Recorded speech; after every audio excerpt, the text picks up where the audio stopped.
Hello students, आज मैं आपके लिए काफ़ी इम्पोर्टेंट वीडियो लेकर आया हूँ। जैसे कि आप स्क्रीन पे देख पा रहे होंगे, आपके जो एग्ज़ाम है पीजी के, वो बहुत जल्दी ही स्टार्ट होने वाले हैं और बहुत जल्दी ही यूजी के भी एग्ज़ाम जो है वो स्टार्ट हो जाएंगे। तो आज का जो वीडियो है, ख़ासकर जो न्यू स्टूडेंट्स है, फर्स्ट टाइम एमए में अपीयर हो रहे हैं, उनके लिए काफ़ी इम्पोर्टेंट है कि आप फाइनल जो एग्ज़ाम है आपके, उसमें आपके अच्छे मार्क्स किस तरह से आ सकते हैं और किस तरह से आप टाइम मैनेजमेंट करते हुए जो है वो क्वेश्चंस पेपर को अटेम्प्ट कर सकते हैं। और बीए के जो स्टूडेंट्स हैं, यूजी के जो स्टूडेंट्स हैं, उनके लिए भी ये वीडियो काफ़ी इम्पॉर्टेंट होने वाला है, चाहे वो प्राइवेट के हो, इक्ड्यूल के हो या रेगुलर स्टूडेंट्स हो। तो इसमें कुछ बातों पे मैं डिस्कस करूँगा, ज़्यादा मैं आपका समय नहीं लूँगा। तो इसमें सबसे पहले अ, तो ये आता है कि how to divide answer sheet according to the questions paper and time management जो है वो हम कैसे करें। क्योंकि जो यूजी जो पीजी के एग्ज़ाम है उसमें काफ़ी लिखना होता है। उसमें 10 क्वेश्चंस रहते हैं आपके, जिसमें से आपको 5 अटेम्प्ट करने होते हैं और उसमें 14 मार्क्स का जो है वो रेगुलर स्टूडेंट्स के लिए होता है और 20 मार्क्स का जो है वो प्राइवेट और इक्ड्यूल के स्टूडेंट्स के लिए क्वेश्चंस रहता है। तो इसमें इसमें बहुत सारे स्टूडेंट्स के डाउट होते हैं कि वो कितने पेजेस को लेके चलें, कितने पेज उसको फिल करने चाहिए, शॉर्ट क्वेश्चन जो है उसमें कितने पेज फिल करने चाहिए। तो मैं इसमें अपने अनुभव भी शेयर करूंगा जो हमारे पास पेपर चेक होने के लिए आते हैं, और जो मैं अपने स्टूडेंट लाइफ में जो मैं अपने लिए टिप्स अपनाता था उसके ऊपर भी मैं बात करूंगा।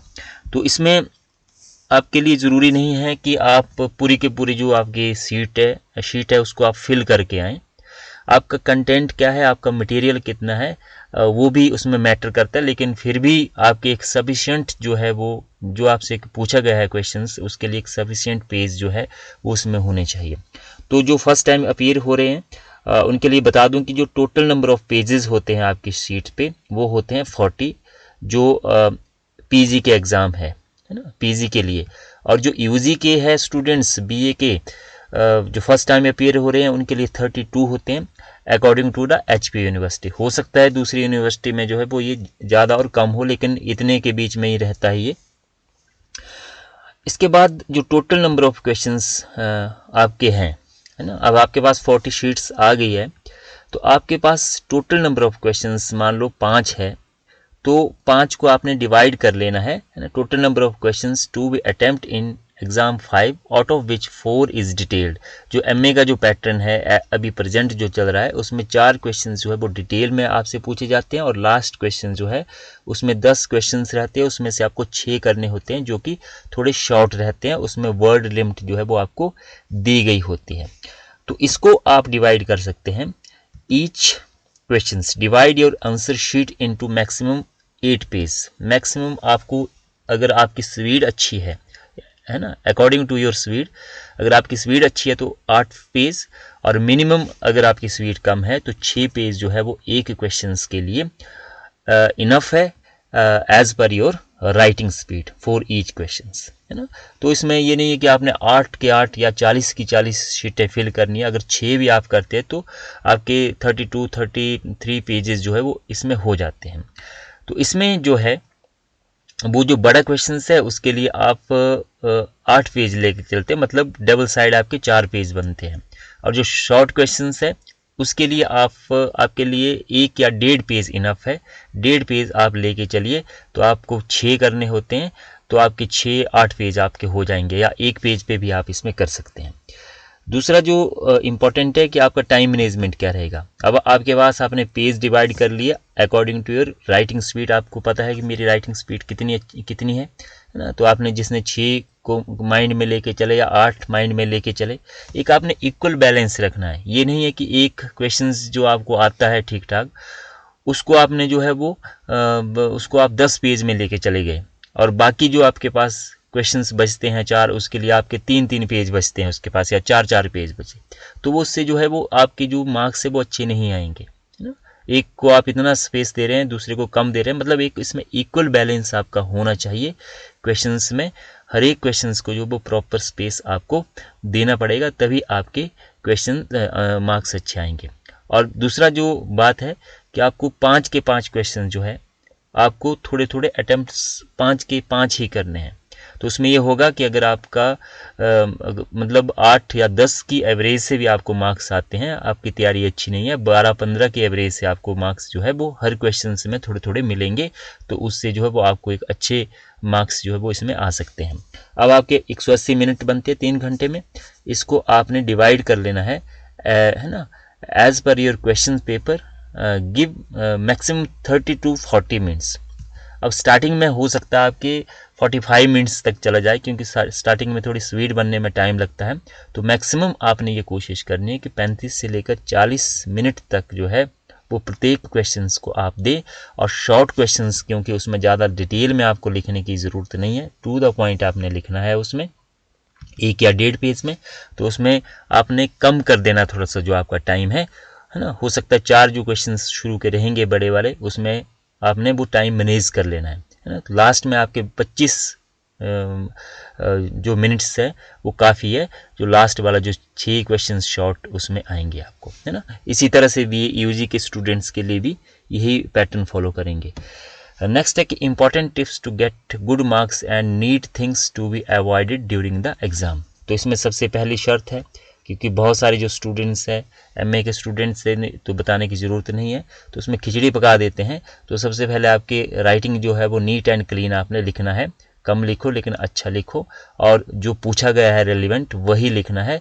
इधर उधर की गप्पे नहीं मारनी है, क्योंकि हमारे पास जो पेपर आते हैं चेक होने के लिए, तो उसमें स्टूडेंट्स ने जो है वो घुमाने की कोशिश की होती है, इधर उधर ले जाते हैं, जो कि रेलिवेंट नहीं होता है। तो उसमें जो एग्जामिनर है आपका वो चिढ़ जाता है और आपके मार्क्स जो है उसमें कम आते हैं।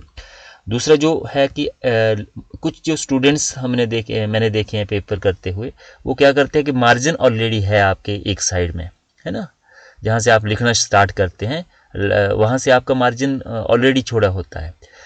तो कुछ जो स्टूडेंट्स है वो राइट साइड को भी बहुत बड़ा मार्जिन खुद का लगा देते हैं वहाँ पे। तो वो है कि आपको शीट भरनी है, मार्जिन को छोड़ के थोड़ा सा आपके पास बीच में स्पेस बचता है, उसमें आप लिखते हैं। कुछ ये करते हैं कि लाइंस को छोड़ के लिखते हैं एक लाइंस को, तो वो आप बच्चे नहीं हैं, आपको लाइंस छोड़ के नहीं लिखना है। आप पीजी के स्टूडेंट्स थे, आपका जो आंसर है वो एक अच्छा अप्रोप्रिएट स्पेस में होना चाहिए। तो अवॉइड करना है आपने, जो मार्जिन आपको दिया गया है वही आपने, आपका वो मार्जिन है, दूसरी साइड से आपको छोड़ने की ज़रूरत नहीं है, क्योंकि ऑलरेडी शीट पे जो है वो दिया हुआ है मार्जिन, है ना। कुछ करते हैं कि उसके ऊपर भी मार्जिन जो है वो छोड़ देते हैं, तो ये ज़रूरत आपको नहीं है यहाँ पे। दूसरा, write the question number clearly and write the same number as given in your question paper and that you are going to attempt. Don't write questions according to your sequence. Limit the number of word to which the question has been asked. मतलब आपका जो questions number है, खासकर जो BA के students हैं और कई बार एमए के स्टूडेंट्स भी गलती करते हैं कि मान लो वो क्वेश्चन नंबर 2 को अटेम्प्ट कर रहे हैं, 2 के बाद जो है वो क्वेश्चन नंबर मान लो 1 किया उसने, 1 के बाद उसने क्वेश्चन नंबर 4 किया, लेकिन वो क्वेश्चन नंबर 4 जो वो 1 के बाद दूसरे नंबर पे कर रहा है, तो वहाँ पे वो क्या लिखेगा, क्वेश्चन नंबर 2 लिखेगा, तो वो गलत हो जाएगा आपका। आप जो कर रहे हैं, जो आपके क्वेश्चन पेपर पे क्वेश्चन नंबर दिया गया है वही आपने उस पर लिखना है। तो ये बात ध्यान में रखनी है, एमए के स्टूडेंट्स भी बहुत बार ये गलती करते हैं। और इसके साथ साथ जो है divide page, you are going, है ना, you are going to select for the questions and divide your questions point according to the page. मतलब आपकी जो क्वेश्चंस है, जो आप जिस क्वेश्चंस को करने जा रहे हैं, उसमें मान लो एक क्वेश्चन में 8 पॉइंट है, तो इसको भी आपने अपने पेज के अकॉर्डिंग डिवाइड कर लेना है। जैसे आपने एक क्वेश्चंस के लिए 8 पेज आप मान के चल रहे कि मैंने 8 पेज में एक क्वेश्चंस अटेम्प्ट करना है, तो इंट्रोडक्शन से आपने शुरू करना है। स्टार्ट विद द इंट्रोडक्शन का आधा पेज, आधे पेज के बाद फर्स्ट पॉइंट। तो पॉइंट का भी आपने ध्यान रखना है कि आपके पास 10 पॉइंट है मान लो, और आपके पास पेज 8 है, तो आपने प्रत्येक पॉइंट को जो है वो प्रॉपर स्पेस देना है। ये नहीं कि एक पॉइंट आपने डिस्कस कर लिया, आपको आता है वो एक पेज का, और दूसरा जो पॉइंट है वो आपने 2 लाइनों में डिस्कस किया, तो वो भी एक अच्छा क्वेश्चन जो है अच्छा आंसर नहीं माना जाएगा। मतलब आपके 10 पॉइंट है तो 10 को आप 8 पेज पे प्रॉपर स्पेस दीजिए। आधा पेज आपका इंट्रोडक्शंस का, आधा पेज लास्ट में कंक्लूजन का, और बीच का जो स्पेस है, मान लो आपके 8 पॉइंट है तो 8 पॉइंट को आप आधा आधा पेज करके जो है वो, या एक पेज पे 3 पॉइंट आ सकते हैं, एक पेज पे कम है तो 2 पॉइंट आ सकते हैं। मतलब प्रॉपर आपका एक स्पेस होना चाहिए, बैलेंस उसमें बनना चाहिए। अच्छा क्वेश्चंस लगेगा और आपको नंबर भी जो है वो बहुत अच्छे मिलने वाले हैं। मैं भी इसी पैटर्न को फॉलो करता था। दूसरा, start questions with the some background. मान लो कि क्वेश्चंस आपको कोई घुमा के आ गया, पुनर्जागरण का आ गया, स्पेसिफिक क्वेश्चंस आ गया कि पुनर्जागरण के सामाजिक प्रभाव क्या पड़े। पॉइंट आपकी बुक में 4 ही पॉइंट है, लेकिन आपको उसको करना है, आपके पास मतलब 20 नंबर या 14 नंबर आपके आने चाहिए। आपने 8 पेज या 6 पेज उसके फिल करने हैं, है ना। या कोई ऐसा शॉर्ट क्वेश्चंस पूछ लेते हैं कि एक पर्टिकुलर एरिया पे पूछ लेते हैं कि मार्टिन लूथर किंग के बारे में बताइए, तो शॉर्ट क्वेश्चन है।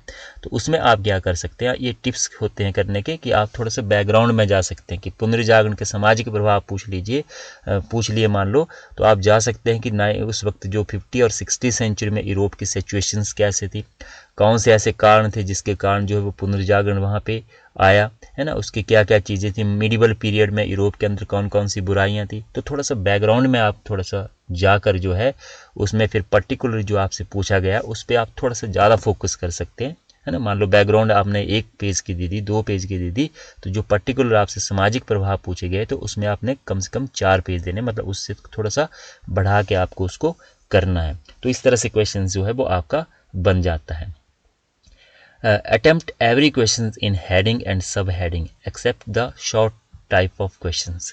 जो शॉर्ट टाइप ऑफ क्वेश्चंस है, क्योंकि उसमें एक ही पेज आपको लिखना है तो उसमें आपको हेडिंग देने की कोई ज़रूरत नहीं है, आप सीधे जो है वो अच्छा से लिख सकते हैं। बीच में अगर कोई पॉइंट ज़रूरी है तो उसको आप मेंशन कर सकते हैं, अदरवाइज जो है वो इसमें देने की ज़रूरत नहीं है। बाकी में आपको हेडिंग देने हैं, और हेडिंग मान लो एक हेडिंग है ए करके हैं और उस हेडिंग के फिर सब हेडिंग है नीचे, तो सब हेडिंग भी आपको जो है वो देने हैं, और इसमें प्रॉपर्ली आपने जो है मार्कर और स्केच पेन का यूज़ करना है, तो बहुत अच्छा आपका क्वेश्चंस लगेगा उसमें, है ना। इसके साथ साथ leave 2-3 lines blank before starting the second questions, then start the next questions. मान लो आपका क्वेश्चन जो वो आधे पेज पे खत्म हो गया एक, तो आप उसके इमीडिएट बाद दूसरी लाइन में ही दूसरा क्वेश्चन स्टार्ट मत कर लीजिए, कम से कम 2 या 3 लाइंस को छोड़ के स्केच पेन का थोड़ी सी लाइंस उसमें लगा के फिर नेक्स्ट क्वेश्चन अच्छे से क्वेश्चन नंबर डाल के फिर नेक्स्ट क्वेश्चन जो है वो स्टार्ट कीजिए, अगर आपका आधा पेज बच जाता है। और मान लो आपकी 2-3 लाइनें लास्ट में बच जाती है, मान लो आपने 8वें पेज पे पहुंचे या 6ठे पेज पे, आपकी 3 लाइनें बच गई क्वेश्चंस के लास्ट में, तो उसको क्या करना है, आपका इफ़ 2 और 3 लाइन्स बिकेम खाली रह जाती है आफ्टर फिनिशिंग अ क्वेश्चंस, तो उसमें आपने नेक्स्ट क्वेश्चन को स्टार्ट करने से पहले जो है उसको छोड़ देना है। उन 2-3 लाइनों को छोड़ के लास्ट में आप क्या कर दीजिए, है ना, सेकंड पेज पे चले जाइए और लास्ट की 2-3 लाइनें जो है उसके बाद right PTO in the end of the page. PTO आप एंड ऑफ पेज के एंड में लिख दीजिए और 2-3 लाइनों को छोड़कर, क्योंकि वहाँ पे आपका अच्छा नहीं लगेगा वो क्वेश्चंस नंबर अगर आप डालते हैं, उसको आप नेक्स्ट पेज से स्टार्ट कर सकते हैं। और इफ़ देर आर एनी सब part of A questions do them together, ये काफ़ी इंपॉर्टेंट है। मान लो आपका क्वेश्चन नंबर 6 है ये वाला, है ना, तो ये क्या है, क्वेश्चन नंबर 9 डाला हुआ है, 9 के क्या है, ये सब है, मतलब सब क्वेश्चन है ये। अब बहुत सारे जो स्टूडेंट्स हैं एमए के भी, वो क्या करते हैं कि मान लो उन्होंने क्वेश्चन नंबर 7 अटैम्प्ट किया और 7 के बाद फिर इसको डाल दिया बीच में, यहाँ पे सीधे उसने ये लिखा, ये लिखने के बाद इसको बीच में डाल दिया 7 के बाद, फिर क्वेश्चन नंबर 8 किया, 8 के बाद फिर यहाँ से क्या कर दिया उसने 5 लिख के ये क्वेश्चन शुरू कर दिया, तो इसके आपको नंबर मिलने वाले नहीं है। तो आपने क्या करना है, प्रॉपर जो सब पॉइंट किसी क्वेश्चन के सब पार्ट है उसको एक साथ ही अटेम्प्ट करना है। अब ये मेरे पास क्वेश्चन है, मान लो आपने क्वेश्चन नंबर 2 स्टार्ट किया, तो आप क्वेश्चन नंबर 2 को 1 पे कर रहे हैं, पहला क्वेश्चन आपका क्वेश्चन नंबर 2 है, तो यहाँ पे आपने बहुत सारे स्टूडेंट्स करते हैं, एमए के भी, बीए के तो करते ही हैं, एमए के भी करते हैं, तो क्वेश्चन नंबर 1 डालना है, 1 नहीं डालना है आपने, यहाँ पे क्वेश्चन नंबर क्या डालना है, 2 डालना है, क्वेश्चन नंबर 2 आएगा। फिर उसके बाद क्वेश्चन नंबर आप कर रहे हैं, आपको आता है क्वेश्चन नंबर 7, कोई बात नहीं, फिर क्वेश्चन नंबर आपने दूसरे नंबर पे कर रहे हैं आप 7 को, तो बहुत सारे स्टूडेंट कर देते हैं 2, तो यहाँ पे 2 नहीं आएगा, गलत हो जाएगा सीधा। अगर मेरी तरह कोई पेपर चेक करेगा तो सीधे काट देगा वो। तो क्वेश्चन नंबर 7 यहाँ पे करना है ना। इसमें ही आपके नंबर जो है वो प्रॉपर मेनली कटते हैं। फिर उसके बाद आप मान लो क्वेश्चन नंबर 9 करना चाहते हैं, कोई बात नहीं, क्वेश्चन नंबर 9 कीजिए। क्वेश्चन नंबर 9 को आप 3 पे कर रहे हैं, तो यहाँ पे 3 नहीं आएगा, 9 ही आएगा। और इसके जो सब हेडिंग आप कर रहे हैं, तो फिर सब हेडिंग आप क्या आएंगे, क्वेश्चन नंबर 9 का आप मान लो सब हेडिंग कर रहे हैं, क्वेश्चन नंबर 9 आ गया आपका, और सब हेडिंग मान लो 2 कर रहे हैं, तो यहाँ पे 2 आ गया, और इसके आगे आंसर आ गया, है ना। तो ये एक साथ ही करने, 6 के 6 एक साथ ही करने। मान लो आपको 6 में से 3 आते हैं इनिशियल फेज में, हो सकता है 3 आपको बाद में याद आ जाएं, तो आपने उसके लिए प्रॉपर 2-3 पेज छोड़ लेने हैं ना। 2-3 पेज में वो हो जाता है, उसको आप छोड़ लीजिए। इस क्वेश्चन को आप लास्ट में करिए, है ना। अगर पेज खाली रह गए तो फिर उसको, उसमें आपको बाद में लाइंस भी लगानी पड़ती है और पीटीओ आगे लिखना पड़ेगा, नहीं तो एग्जामिनर हो सकता है उसको खाली मान के जो आगे वाली शीट आपकी चेक ना करें। तो इन सारी की सारी बातों का ध्यान आपने रखना है और एक अच्छा क्वेश्चंस को आपने अच्छी तरह से अटेम्प्ट करना है। आपके मार्क्स जो है वो बहुत अच्छे आएंगे। आई होप इस वीडियो से आपको हेल्प मिली होगी। अगर आपकी कोई क्वेरी, कोई क्वेश्चन हो तो आप मुझे लिख सकते हैं। थैंक यू वेरी मच, धन्यवाद।